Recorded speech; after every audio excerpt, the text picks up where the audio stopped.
Hey there. I am trying to. Can you guys hear me now? Hopefully, you can. Okay, perfect. So, I guess I'll start at the beginning because I just went through about 10 minutes of reading, thinking that you guys could hear me. So, I will start from the beginning. Hopefully, TikTok and Instagram will not be too upset to hear it again. So, we are going to start with the um, introduction of this show. So, hello. Hi, my name is Leilani. This is The Magical Solution. Thank you all for joining me so much for being here tonight. We are live on Facebook, YouTube, Instagram, and TikTok. And, just make sure you guys comment, share, interact, ask questions. We are going to be moving forward with our Allan Kardec Codex series. We've already read the first book, which is the Spirits book, and we've already read the second book, which is the Mediums book. Both you can find on my YouTube at The Magical Solution. And today we are moving forward with the Gospel according to Spiritism. Um, Now, as we move through these books, please understand the time period in which these were written, the culture in which it was written, who Allan Kardec was. And if you are unsure of all that, please go to my Facebook page and we talk about that as well. This book is an amazing book because it's kind of a culmination of spiritual texts from around the world and from Christian mysticism mostly. And it's compiled together, sort of leaving out all of the weird parabolistic aspects of it and really just kind of getting down to the moralistic aspects of what a medium and a spiritist should be. Because one of the things that Allan Kardec has noticed since the publishing of the Spirits book and of the Mediums book, that when Spiritism really, boomed and became popular, people were really focusing much more on the metaphysical, mystical, mediumistic aspect of it. Developing our faculties, seeing spirits, and a lot of the show. But the gospel according to spiritism was sort of written to sort of answer that by reminding people and sort of grounding people back into their moralistic purposes. Why are you a spiritist? Why do you devote yourself to spiritism? Why did you take up the mantle of becoming a medium? Why do you want to help people? What is your service? What is your motive behind helping people? All of these questions are really important to ask yourself when you are moving through these spaces, especially nowadays when spiritism, espiritismo, and a lot of the Afro-Caribbean, Afro-Indigenous, and Latinx Indigenous, spiritism practices are very much mixed in with a lot of other practices that are found throughout the Caribbean and South America. A lot of the ATRs, DTRs, Catholic, Catholicism, Christian, Presbyterian, all of these different spiritual practices, even a lot of East Asian spiritual practices like Buddhism, Hinduism, Taoism, a lot of the esoteric Eastern practices that you see floating through the Caribbean all start to get mixed in with the folk practices that are there. And the gospel sort of kind of answers that as well, is this little bit of like, hey, let's try not to get lost in all of these dogmatic spiritual, you must do this and you have to do this, and let's not get lost in all of this and remember like who we are and what we were here for. So I'm really excited to read this for you guys. So let's start off with the preface, and the preface is really important because it is written by the Spirit of Truth, and the Spirit of Truth is a spirit that Allan Kardec has been in contact with this entire time. The Spirit of Truth makes several cameos throughout the first couple of books and will continue to make cameos with the books moving forward. So this is sort of like a letter from the Spirit of Truth to the The reader. Like an immense army setting out upon receiving its orders, the spirits of the Lord, who are the powers of heaven, have fanned out over the entire face of the earth. Like falling stars, they have come to illuminate the way and open the eyes of the blind. Verily, I tell you that the time has come in which all things must be reestablished according to their true meaning, in order to dissipate the darkness, to confound the proud, and to glorify the righteousness. The great voices of heaven resound like trumpets, and the choirs of angels have assembled together.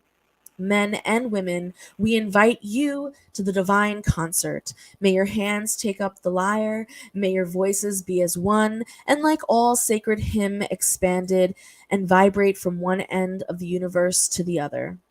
Men and women, brothers and sisters, whom we love, we are here beside you. Love one another also, and say from the bottom of your hearts, in obedience to the will of your Father who is in heaven, Lord, Lord, and you shall enter the kingdom of heaven. So I am going to skip over the introduction, and the reason being is because the introduction really just kind of talks a lot about what I had just said. It sort of goes through the history of, the Christian movement, Jesus, his followers. It even goes into various Greek and Roman and Egyptian texts that talk about sort of this Christ consciousness moving across the world, and how Spiritism is part of that movement, et cetera, et cetera. So you don't really need to hear all of that, but if you are interested in that, I definitely encourage you to download The Gospel According to Spiritism or purchase it on Amazon, and the links will be in my bio. So we are on chapter 1 now, and the chapter is, I have not come to destroy the law. And the subcategories within this chapter are the 3 revelations, Moses, Christ, Spiritism. The second one is the alliance between science and religion. And the last subcategory is the Spirit's teaching, the new era. And so we begin. Do not think that I have come to destroy the law or the prophets. I have not come to destroy them, but to fulfill them. For I say to you in the truth that heaven and earth shall not pass away before everything in the law is perfectly fulfilled, up to one single iota, one single dot. Matthew 5:17, 18. The 3 relations, Moses. There are 2 distinct parts to the Mosaic law: the law of God, promulgated on Mount Sinai, and the civil or disciplinary law established by Moses. One is invariable, and the other appropriate for the customs and character of the people and changes with the times. The law of God is formulated in the 10 following commandments. I am the Lord your God, who brought you out of Egypt, out of the house of bondage. You shall have no other foreign gods before me. You shall make neither a graven image nor any figure of anything that is above in the heavens or below on the earth, nor of anything that is in the waters under the earth. You shall not bow down to them, nor shall you render them supreme worship. You shall not take the name of the Lord your God in vain. You shall remember to sanctify the Sabbath day. You shall honor your father and your mother, so that you may live long in the land that the Lord your God will give you. You shall not kill. You shall not commit adultery. You shall not steal. You shall not covet false testimony against your neighbor. You shall not covet your neighbor's wife. You shall not covet neither your neighbor's house, nor his servants, nor his ox, nor his ass, nor any of the things that belong to him. This law is for all times and all nations, and therefore has a divine character.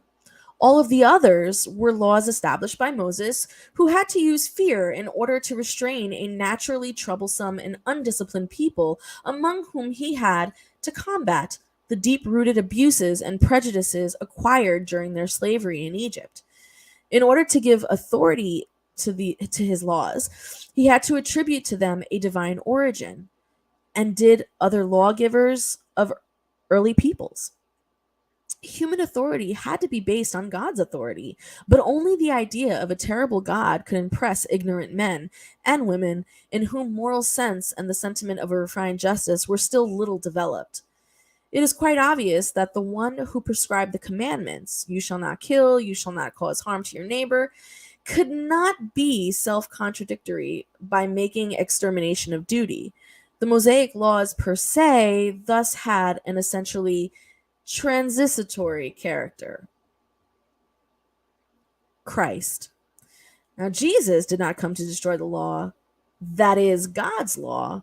He came to fulfill it, that is, to develop it, to give it its true meaning, and to adapt it to the degree of humankind's advancement.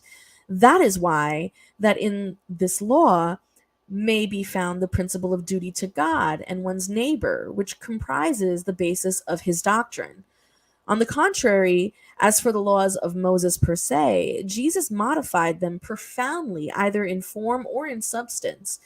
He constantly combated the abuse of outward practices and erroneous interpretations, and he could not make them undergo a more radical reform than that of reducing them to these words: love God above all things and your neighbor as yourself. And in stating, this is the whole of the law and the prophets. And by these words, heaven and earth shall not pass away before everything is fulfilled up to one single iota. Jesus meant that it would be necessary for God's law to receive its fulfillment, that is, to be practiced all over the earth in all of its purity, with all of its development and all of its consequences. For what good would it have done to establish this law if it were to have remained the privilege of only a few people or even one sole nation?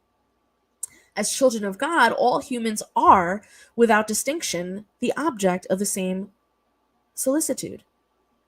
Jesus' role, however, was not simply that of a moralistic lawgiver with no other authority than his word. He came to fulfill the prophecies that had announced his coming. His authority derived from the exceptional nature of his spirit and his divine mission. He came to teach humans that true life is to be found not on the earth but in the kingdom of heaven, to teach them the way that leads there, the means of reconciling themselves to God, and to forewarn them regarding the progress of future things for the fulfillment of human destiny. And nonetheless, he did not say everything, and on many points, he didn't limit himself to sowing the seed of truths that he himself declared could not yet be comprehended. He spoke of all things, but in terms explicit in varying degrees. In order to understand the hidden meaning of certain words, it would be necessary for new ideas and knowledge to come to provide humans the key, and such ideas could not come before the human mind had acquired a certain degree of maturity. Science would have to contribute strongly towards the emergence and development of these ideas. Therefore, it would be necessary to give science time to progress.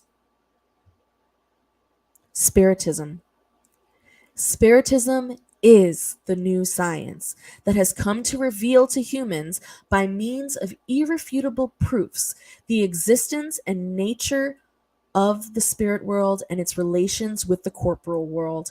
It shows us that world no longer as something supernatural, but instead as one of the living and incessantly active forces of nature, as the source of a multitude of phenomena hitherto incomprehensible, and for that reason regulated to the domain of the fantastic and extraordinary. It is to such relations that Christ alludes on several occasions, and that is why many things that he said have remained unintelligible or wrongly interpreted. Spiritism is the key that enables everything to be easily explained. The law of the Old Testament is personified in Moses. That of the New Testament is personified in Christ. Spiritism is the third revelation of God's law, but it is not personified in any particular individual. Rather, it is the product of teaching given not by one person, but by the spirits, who are the voices of heaven at all points of the earth and through a countless multitude of intermediaries. It is a sort of collective being, entailing a group of beings from the spirit world, which one coming to bring to humans the tributes of its knowledge in order to enable them to know about that world and the fate that awaits them in it. In the same way that Christ said, I have not come to destroy the law, but to fulfill it. Spiritism says, I have not come to destroy the Christian law, but to fulfill it. It teaches nothing contrary to what Christ taught, but develops, completes, and explains in clear terms for everybody what he stated only in allegorical form. Spiritism has come to fulfill at the foretold time what Christ announced to be prepare the fulfillment of future things. It is therefore the work of Christ, who himself is presiding, as he also announced over the regeneration that is occurring, and who is preparing the reign of the kingdom of God on earth. The alliance between science and religion. Science and religion are the two levers of human intelligence. One reveals the laws of the material world, and the other the laws of the moral world, but neither, having the same principle, which is God, can contradict the other. If they were to negate each other, one would necessarily be wrong and the other right, because God could not possibly be willing to destroy God's own work. The incompatibility that is thought to exist between these two orders of ideas arises from an erroneous observation and an excess of exclusivity on one side and on the other. This has resulted in a conflict from which both disbelief and intolerance have emerged. The time has come in which Christ's teaching must receive their completion, in which the veil cast intentionally over some parts of these teachings must be lifted, in which science ceases to be exclusively materialistic and takes into account the spiritual element, and in which religion ceases to misinterpret the organic and immutable laws of nature.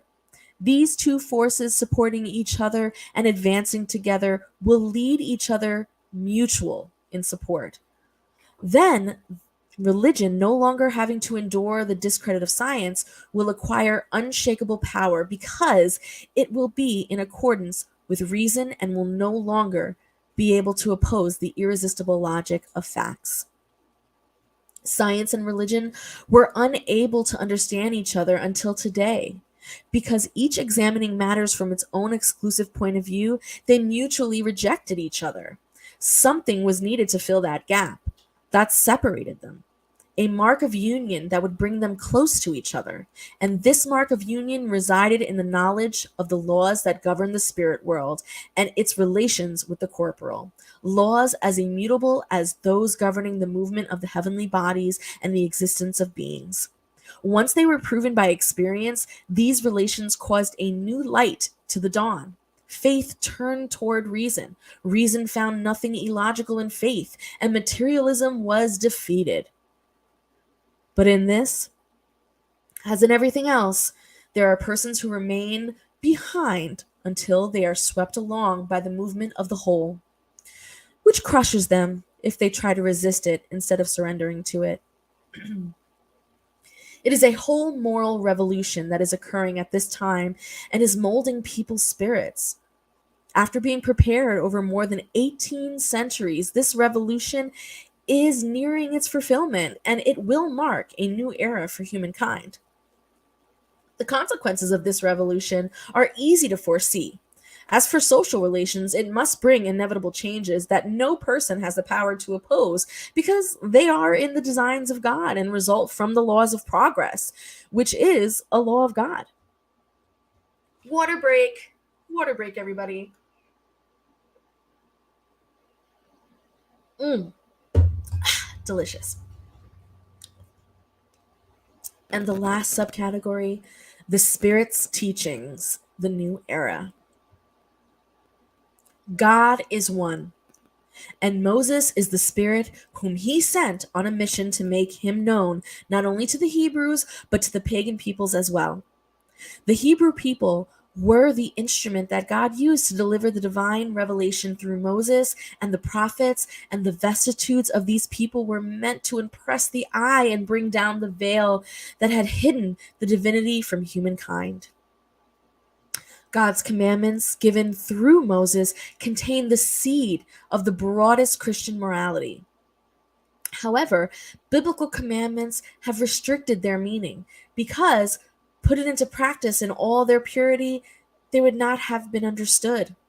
Nevertheless, the Ten Commandments remained the shining frontispiece, the beacon that should have illuminated humankind on the road to its travel. The morality taught by Moses was appropriate for the state of advancement of the people it was called to regenerate. And these people, semi primitive with regard to the perfection of their soul, would not have understood that it was possible to worship God by means other than burnt offerings, or they should be forgiven an enemy. Their intelligence, noteworthy from the materialistic point of view, and even from that of the arts and sciences, was morally quite backward, and they would never have been converted under the rule of an entirely spiritual religion. They needed a semi material representation, like the one the Hebrew religion offered. Hence, burnt offerings spoke to their senses, whereas the idea of God spoke to their spirit. Christ was the initiator of the purest and most sublime morality, the evangelical Christian morality that is to renew the world and bring men and women together and make them brothers and sisters. That is, to enable charity and love for one's neighbor to blossom forth in all human hearts and create a common solidarity amongst all humans. Immorality, in short, that is to transform the earth and make it a dwelling place for spirits more highly evolved than those inhabiting it today. It is the law of progress to which nature is subject and which is self fulfilling, and Spiritism is the lever that God is employing to enable humankind to advance.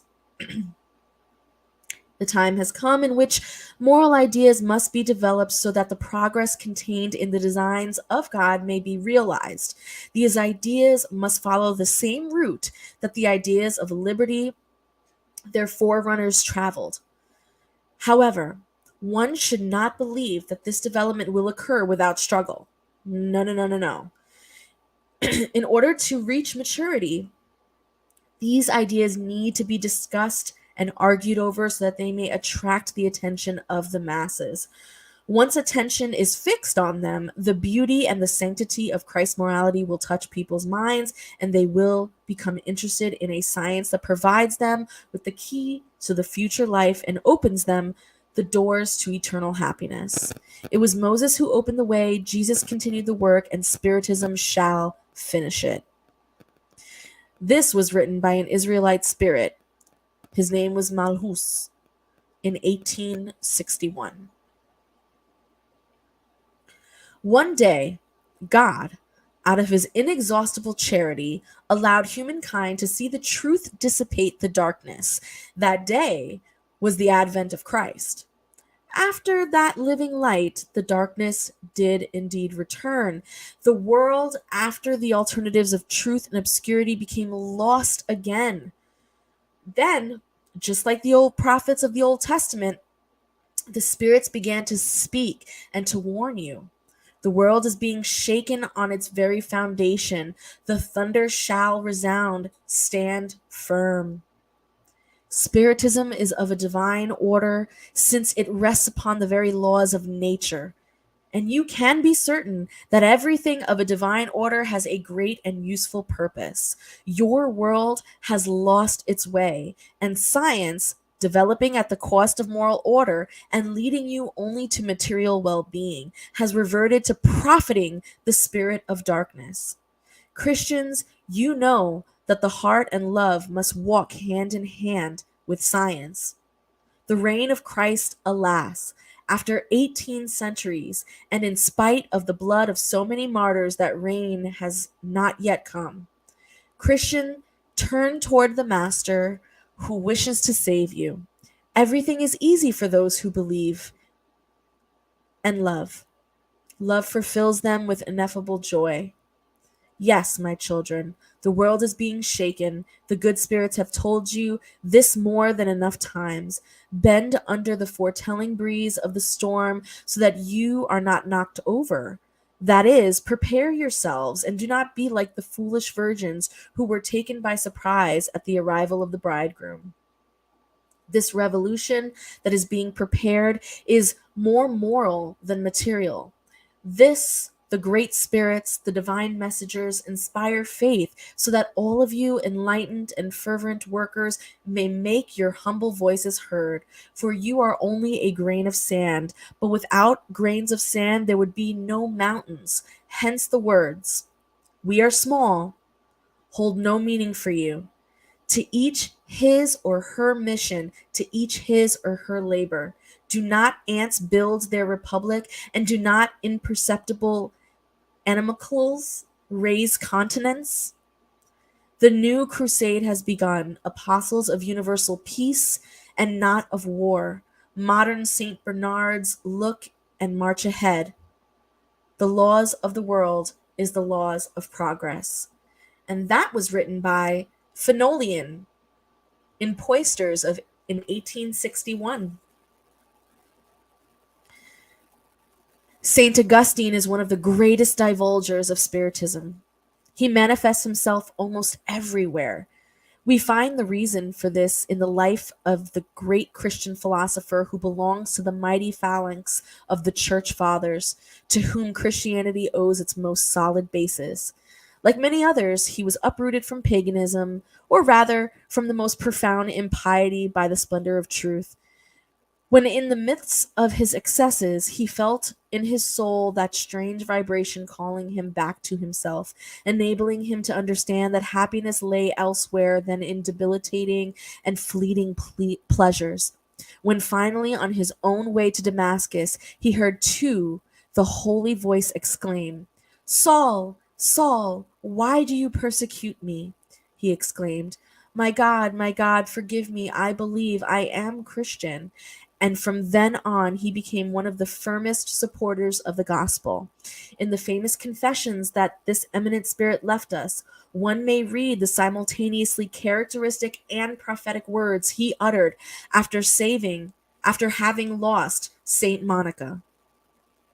Quote, "I am convinced that my mother will return to visit me and give me counsel, revealing to me what awaits us in the future life." Unquote. What a lesson in these words, and what a brilliant foresight of the future doctrine. This is why today, seeing that the hour has come to divulge the truth that had been predicted, he has become an ardent propagator and has multiplied himself, so to speak, in order to answer all who call upon him. That was written by Erastus, disciple of St. Paul, Paris, 1863.